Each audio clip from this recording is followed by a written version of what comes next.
Well, hello everyone and welcome. It's another Tarot Chat with Jay. I'm in top down at the tarot desk today. I wanted to talk about two decks that I am surprised, astounded, and delighted read so well for me today. We are looking at Fantasy Cats Oracle. It's a Lo Scarabeo, Pablo Barbieri, a scant 22 cards, but boy howdy, they're really working. And beautifully with the Field Tarot. The Field Tarot is Hannah Elizabeth Fofana. This is gorgeous. The field itself represents the horizon line. It's the field of perspective, and it's a way to really meditate into the cards. And I also, in reading a bit from the guidebook today, found that she's a graphic artist who was inspired with her love of tarot to create this deck as a person facing new motherhood and those issues. So I thought that was really kind of an added interest as well. So we're going to look at the cards. What does the center card have to inform us? Attitude, destiny, and balance. Seeking balance. How does that inform our work between the Queen of Swords and the Lovers? Seeking that balance between being the superwoman, she who is in charge of her thoughts, her actions, her mind, and she who lets loose with her emotions and her physicality and her love. Next, we look at the spirit of empowering between the Nine of Discs and perspective. Perspective is the Hanged One, and it's empowering to be in your power, be in your security, but still be able to look things at a new perspective, not to sit on your laurels, but continue to have humility and ability to see others as well. One of the other reasons I really love the way that these cards run is that you have this bright central yellow power disc, and we have that diffusion of light and the disc there as well. Next, we turn to climbing amid the Ace of Cups and the Sun. So yeah, that's asking us to really take time for that love energy, the full heart, to ascend to a happy solar place.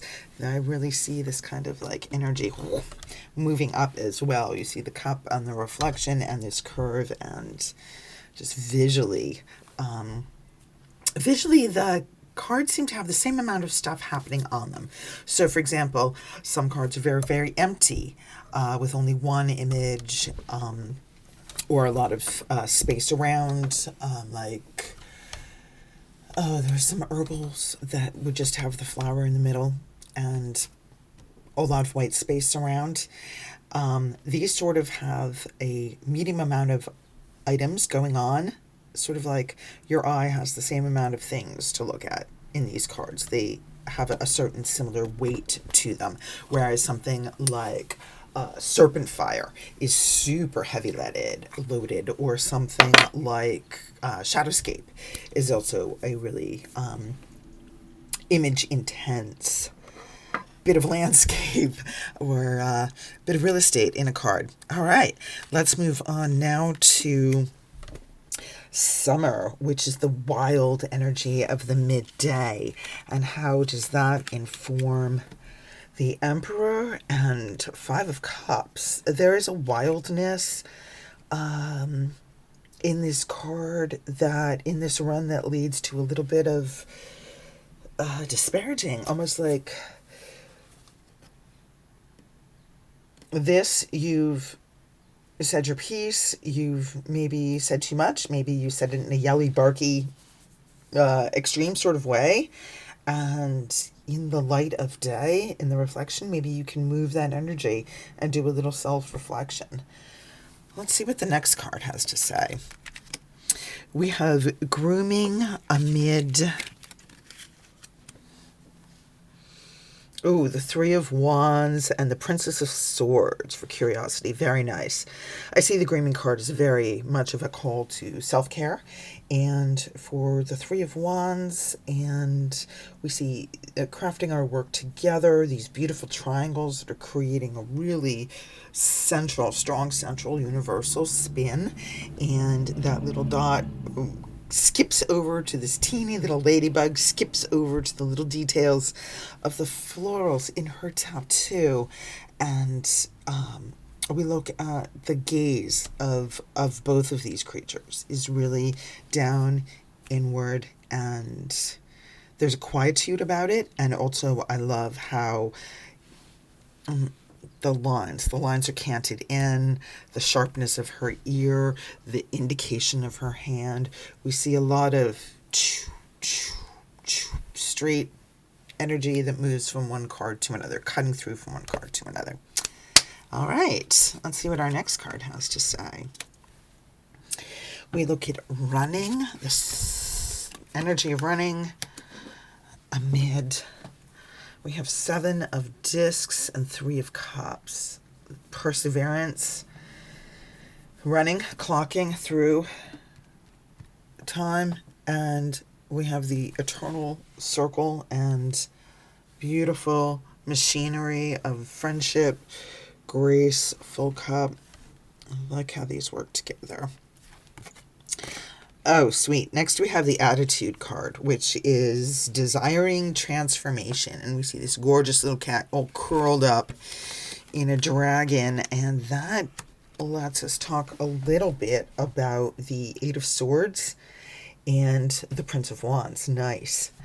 So when we're in a bound up, isolated,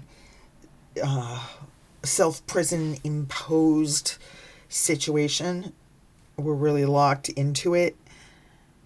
This definitely has a little bit of a jail cell look to the bars.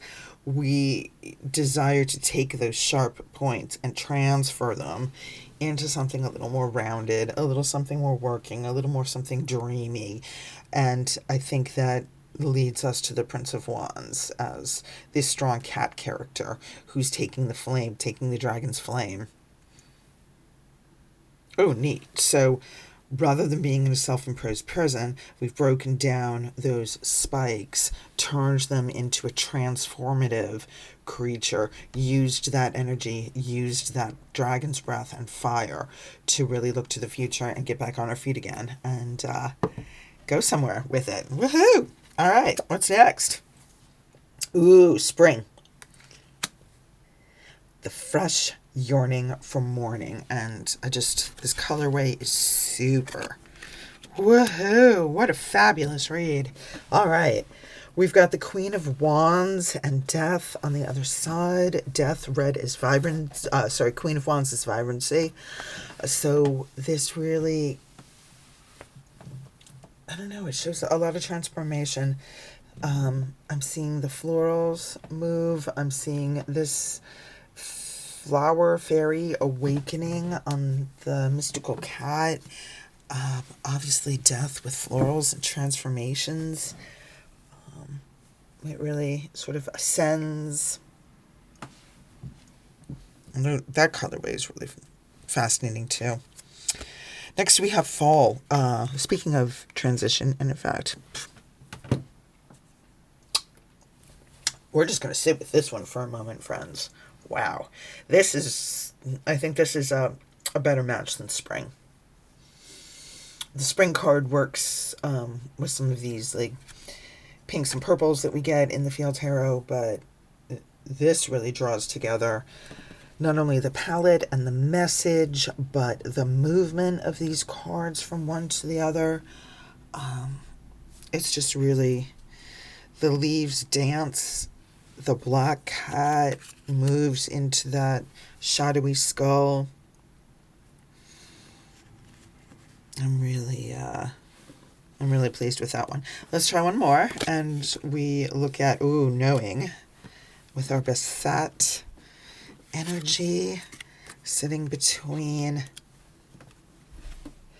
the Five of Swords and the Princess of Wands. It's for exploration, defeat and exploration. That's really fascinating. So the Five of Swords, when we're in that sort of, we're not really sure if we're the winner or the loser. No matter if we've won or lost, we're still a little confused about the outcome. We can sit in that place of knowing, sit in that place of wisdom, sit in the wisdom of the ages. She's in front of a pyramid with the sun rising. She is the sun goddess. She's the cat goddess. And this little cat here is so secure in everything that surrounds them. We also have this gorgeous chakra run here in the jewels on the pectoral jewelry, and that, you know, speaks again to a number of the gorgeous chakra point runs that we've seen so far in the Field Tarot. And we move on to exploration. The Princess of Wands, she's ready. She actually has pyramids in her card as well. And the horizon line that they move on is absolutely the same, but we've changed from this coloration of, we go from the grays and the greens, the grays and the greens, but we pick up the blues, we pick up the purples, we tap back into our power, our color, our glory, and we move on with that light, with that knowledge of day, into the purples, into the pinks, into those pyramids on the horizon. Wow, fantastic. So this, my friends, is why I'm really enamored with these two decks, especially together. We're looking at Fantasy Cat's Oracle and the Field Tarot. Thank you so much for joining me today, everyone. I really appreciate you coming in. Please do, comment, like, and subscribe. I'd love to keep the conversation going. Do you have either of these decks? Do you have a deck pairing that just floored you today? Because this was mine. So thanks again for joining me. It's been a Tarot Chat with Jay. Have a wonderful witching day.